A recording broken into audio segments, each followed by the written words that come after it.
ఉన్న బంగారాన్ని విడిపించి ఆ రోజు ఆన్లైన్ రేటుకే మేము కొంటాం. Sharma gold company. అందరికీ నమస్కారం. Welcome to our channel. నేను మీ రమ్య.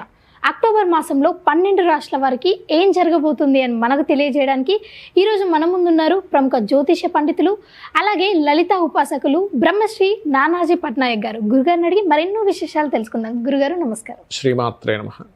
గురుగారు, అక్టోబర్ మాసంలో తులరాశి వారికి ఎలా ఉండబోతుంది? తులవారికి చూసుకున్నట్లయితే అమ్మ, లగ్నంలోనే శుక్రుడు సంచారం ఉంది.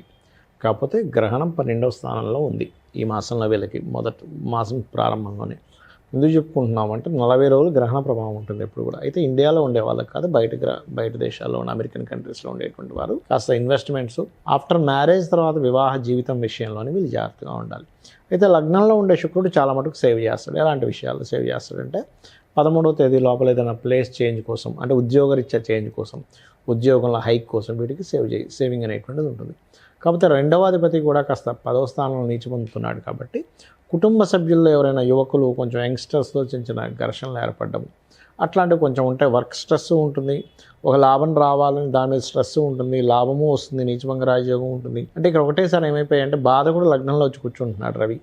శుక్రుడు కొంతకాలం 13వ తేదీ వరకు ఉండి ముందుకు వెళ్ళి తర్వాత బాధ కూడా వచ్చి బుధాదిత్య యోగం ఏర్పడుతుంది. కాబట్టి తులారాశిలో బుధాదిత్య యోగం చూడడం మనం నీచభంగ రాజయోగాలు ఎక్కువగా ఏర్పడుతున్నాయి. కాబట్టి ట్రస్ట్తో కూడినటువంటి సక్సెస్ అనేటువంటిది వీరికి ఉంటుంది అని మనం చెప్పొచ్చు తులవారికి. అలాగే కాస్త షార్ట్ జర్నీస్ అధికంగా ఉండడము, ఏదైనా ఒక కన్స్ట్రక్షన్ కానీ ఫ్యాక్టరీ కానీ ఏదైనా నిర్మాణం చేసేటప్పుడు కొంతవరకు స్ట్రెస్ఫుల్గా అది కంప్లీట్ అవ్వడము, ఇటువంటివి బలంగా చూపిస్తున్నాయి వీళ్ళకి కనుక చూసుకున్నట్లయితే.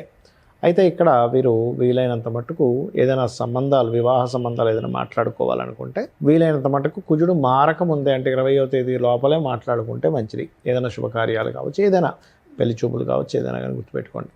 అలాగే అష్టమంలో గురువు చూసుకున్నట్లయితే, ఎప్పుడైతే అష్టమ స్థానంలో గురువు ఉన్నాడో అండ్ అలాగే 12వ స్థానంలో రవికేతు బుధులు ఉన్నారో, ఇవన్నీ ఏం చూపిస్తున్నాయి ఏమిటి అని చెప్పి చూసుకున్నట్లయితే, రవికేతు బుధులు 12వ స్థానంలో ఉండడము, అష్టమంలో గురువు ఉండడము, ఇవన్నీ ఏమిటంటే పర్టికులర్గా 12 అనేటువంటిది మనకు ఖర్చుల స్థానంగా చెప్తూ ఉంటారు. కాబట్టి కాస్త ఇన్వెస్ట్మెంట్స్, ఎలాగో గ్రహణం అక్కడ పడుతుంది కాబట్టి ఇన్వెస్ట్మెంట్స్ చేసేటువంటి విషయాలలో కొంత జాగ్రత్తగా ఉండండి అనేటువంటిది చాలా స్పష్టంగా గోచరిస్తుంది. ఇది గుర్తుపెట్టుకోండి. అయితే ఇక్కడ వీళ్ళకి 20వ తేదీ లోపల ఏదైనా ఉద్యోగ అవకాశాలు, ఎక్కడైనా దూర ప్రాంతాలకు వెళ్ళి వచ్చే ఉద్యోగ అవకాశాలు మాత్రం వదులుకోకూడదు వీరు పర్టికులర్గా చూసుకున్నట్లయితే.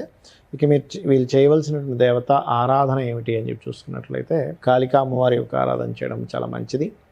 మరియు లగ్నంలో ఎప్పుడైతే శుక్రుడు ఉన్నారో, అదిగాక నవరాత్రులు కూడా వస్తున్నాయి కాబట్టి అమ్మవారి ఆరాధన ఎప్పుడు కూడా, శుక్రుడు ఎక్కడ ఉంటే అక్కడ ఒక శుభ సంబంధించినటువంటి విషయాల్ని, లేనట్లయితే వారికి ఏదైనా వాళ్ళ స్వప్నంలో కానివ్వండి, వాళ్ళ నిత్య జీవితంలో కానివ్వండి, కొన్ని ఈవెంట్స్, మంచి ఈవెంట్స్ జరుగుతాయి వాళ్ళకి. అంటే వాళ్ళ కొత్త బట్టలు రావడం కానివ్వండి, మీరు గమనించినట్లయితే ఎవరికైనా కొత్త బట్టలు రావడం కానీ జరిగితే 4th లాట్కి జరగడం, ఇవి అన్నీ కూడా జరుగుతూ ఉంటాయి. కాబట్టి ఏంటంటే వీళ్ళు చేయవలసిన దేవత ఆరాధన ఏమిటి అని చెప్పి చూసుకున్నట్లయితే, కాళికా అమ్మవారి యొక్క ఆరాధన చేసుకున్నట్లయితే అన్ని విధాలుగా బాగుంటుంది. గురుగారు, ఎలాగో నవరాత్రులు వస్తున్నాయి కదా, ఉద్యోగం కోసం చూస్తున్నవారు కానీ, సంతానం కోసం చూస్తున్నవారు, పెళ్ళి అయ్యి ఇబ్బందులు పడుతున్నవారు, వీరందరికీ నవరాత్రుల్లో ఎలాంటి పరిహారాలు చేసుకుంటే మంచి జరుగుతుంది? ఒకటేనమ్మా, నవరాత్రులు అంటేనే మనకి ఇంకా అద్భుతమైనటువంటి కాలం, అమ్మవారి యొక్క అనుగ్రహం ఎక్కువగా ఉండేటువంటి సమయం అంటారు ఈ నవరాత్రుల్ని. ఈ సమయంలో ఏంటంటే లలితా సహస్రనామాల్లో కొన్ని నామాలు ఉన్నాయి. ఇప్పుడు ఉదాహరణకి అప్పుల బాధలు చాలా ఎక్కువ మందికి ఉంటాయి.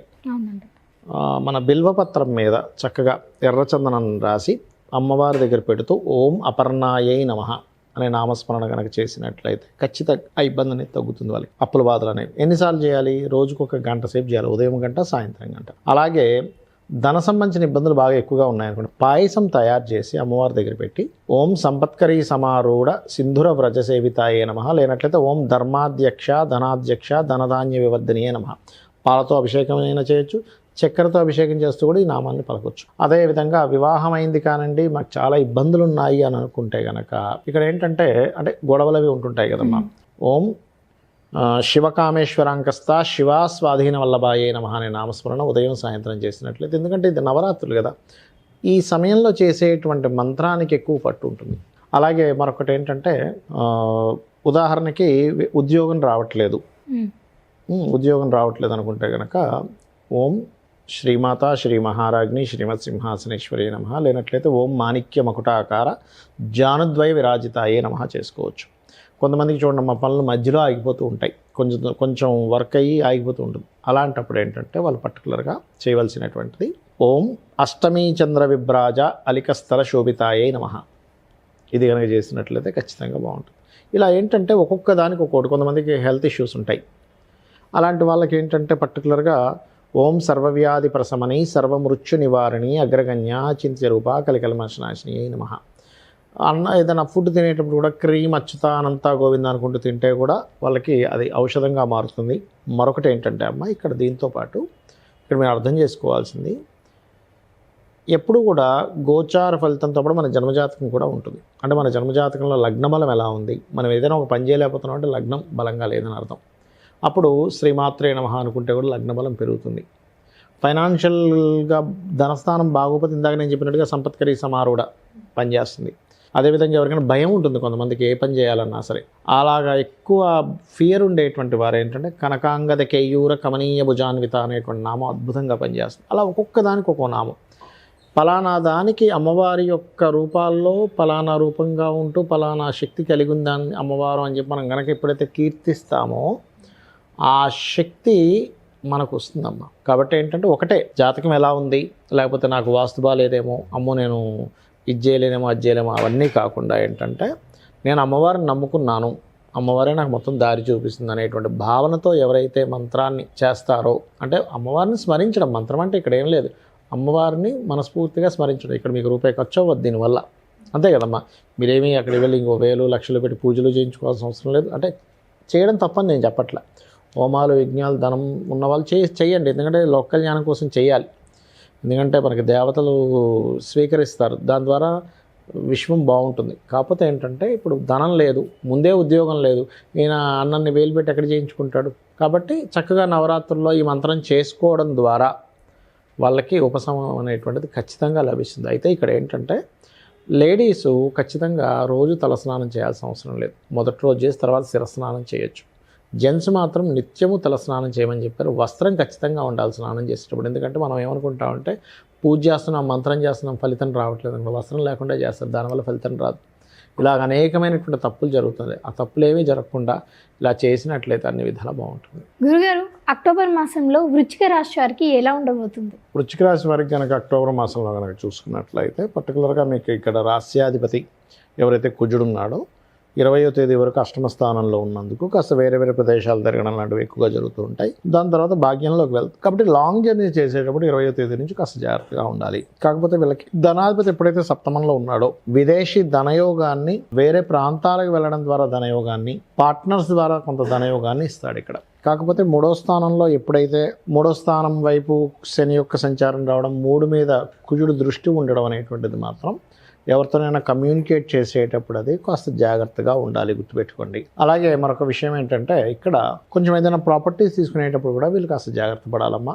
అదేవిధంగా ఈ పంచమాధిపతి అంటే గురువు ఎప్పుడైతే సప్తమ స్థానంలో ఉంటున్నాడో వీళ్ళకి ఏంటంటే ఈ సప్తమ స్థానంలో గురువు పంచమాధిపతి ఉండడం అనేటువంటిది ఇష్టపడిన వారిని వివాహం చేసుకోవడానికి అనుకూలంగా ఉంది చూసుకున్నట్లయితే. కాకపోతే ఈ 6వ అధిపతి కుజుడు ఎప్పుడైతే మీకు ఈ 8లో ఉంటూ దాని తర్వాత నీచ పొందుతున్నాడో కాస్త ఏదైనా పోటీ సంబంధించినటువంటి విషయాల్లోని ఎవరికైనా అప్పు ఇవ్వడం అనేటువంటిది 20వ తేదీ నుంచి చేయకూడదు పర్టికులర్గా. కాకపోతే వీళ్ళకి గ్రహణం ఈసారి ఎప్పుడైతే మనకి లాభస్థానంలో వృశ్చికం వారికి గ్రహణం జరుగుతుందో ఈ గ్రహణ ప్రభావం దేని మీద ఉంటుంది ఏమిటి అని చెప్పి చూసుకున్నట్లయితే లాభంలో జరిగేటువంటి గ్రహణం ఇండియాలో వాళ్ళకి కాదు కానీ బయట వాళ్ళకి సకల లాభాలు ఇస్తుంది. ఇండియా వాళ్ళకి కూడా కొంతవరకు లాభం ఉంటుంది. కాకపోతే వీళ్ళకి పంచమ స్థానంలో ఈ రవిగ్రహణానికి ముందు చంద్రగ్రహణం కలిగింది కాబట్టి కొంచెం నిర్ణయాల విషయంలో కొంచెం జాగ్రత్తగా ఉండాలి. ఇవి మెయిన్గా చూసుకోవాలి.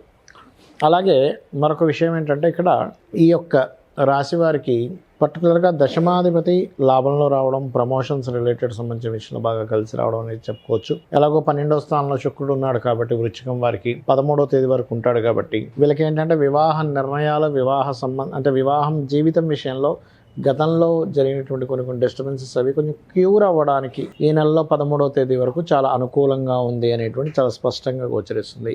ఇక వీరు చేయవలసినటువంటి దేవత ఆరాధన ఏమిటి అని చెప్పి చూసుకున్నట్లయితే దుర్గాదేవి యొక్క ఆరాధన ఎక్కువగా చేస్తుంటారు. దుర్గా అమ్మవారి యొక్క ఆరాధన చేయడము, వీలైతే కనుక వీళ్ళకి కాస్త ఈ పంచమంలో రాహు ఉన్నాడు కాబట్టి అమ్మవారి టెంపుల్స్కి వెళ్ళడం, వీలైతే ఏదైనా క్షేత్రాలకు వెళ్ళడం అనేటువంటిది మంచిది అనేటువంటిది చూపిస్తుంది. కాస్త తండ్రి గారు ఆరోగ్య విషయంలో కూడా 20వ తేదీ నుంచి కొంత జాగ్రత్త పడాలి వీళ్ళు. గురుగారు, ఎలాగో నవరాత్రులు వస్తున్నాయి కదా, ఉద్యోగం కోసం చూస్తున్నవారు కానీ, సంతానం కోసం చూస్తున్నవారు, పెళ్ళి అయి ఇబ్బందులు పడుతున్నవారు, వీరందరికీ నవరాత్రుల్లో ఎలాంటి పరిహారాలు చేసుకుంటే మంచి జరుగుతుంది? ఒకటేనమ్మా, నవరాత్రులు అంటేనే మనకి ఇంకా అద్భుతమైనటువంటి కాలం, అమ్మవారి యొక్క అనుగ్రహం ఎక్కువగా ఉండేటువంటి సమయం అంటారు ఈ నవరాత్రుల్ని. ఈ సమయంలో ఏంటంటే లలితా సహస్రనామాల్లో కొన్ని నామాలు ఉన్నాయి. ఇప్పుడు ఉదాహరణకి అప్పుల బాధలు చాలా ఎక్కువ మందికి ఉంటాయి. అవునండి. మన బిల్వపత్రం మీద చక్కగా ఎర్రచందనం రాసి అమ్మవారి దగ్గర పెడుతూ ఓం అపర్ణాయై నమః అనే నామస్మరణ కనుక చేసినట్లయితే ఖచ్చితంగా ఆ ఇబ్బంది అనేది తగ్గుతుంది. వాళ్ళకి అప్పుల బాధలు అనేవి ఎన్నిసార్లు చేయాలి? రోజుకు 1 గంట సేపు చేయాలి, ఉదయం గంట, సాయంత్రం గంట. అలాగే ధన సంబంధించిన ఇబ్బందులు బాగా ఎక్కువగా ఉన్నాయనుకోండి, పాయసం తయారు చేసి అమ్మవారి దగ్గర పెట్టి ఓం సంపత్కరీ సమారూఢ సింధుర వ్రజ సేవితాయే నమః, లేనట్లయితే ఓం ధర్మాధ్యక్ష ధనాధ్యక్ష ధనధాన్య వివర్ధనీయే నమః, పాలతో అభిషేకం అయినా చేయొచ్చు, చక్కెరతో అభిషేకం చేస్తూ కూడా ఈ నామాన్ని పలకొచ్చు. అదేవిధంగా వివాహం అయింది కానండి, మాకు చాలా ఇబ్బందులు ఉన్నాయి అని అనుకుంటే కనుక ఇక్కడ ఏంటంటే అంటే గొడవలు అవి ఉంటుంటాయి కదమ్మా.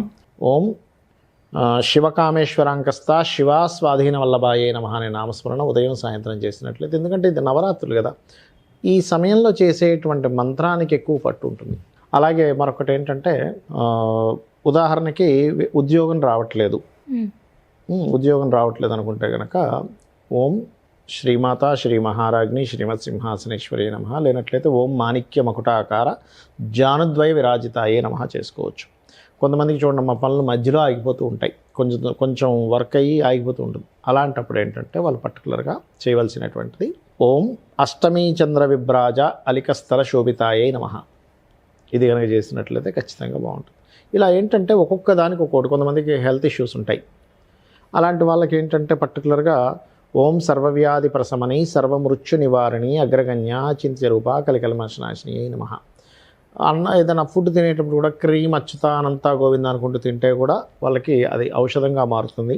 మరొకటి ఏంటంటే అమ్మ, ఇక్కడ దీంతో పాటు ఇక్కడ మీరు అర్థం చేసుకోవాల్సింది, ఎప్పుడు కూడా గోచార ఫలితంతో పాటు మన జన్మజాతకం కూడా ఉంటుంది. అంటే మన జన్మజాతకంలో లగ్నబలం ఎలా ఉంది, మనం ఏదైనా ఒక పని చేయలేకపోతున్నాం అంటే లగ్నం బలంగా లేదని అర్థం. అప్పుడు శ్రీమాత్రే నమః అనుకుంటే కూడా లగ్నబలం పెరుగుతుంది.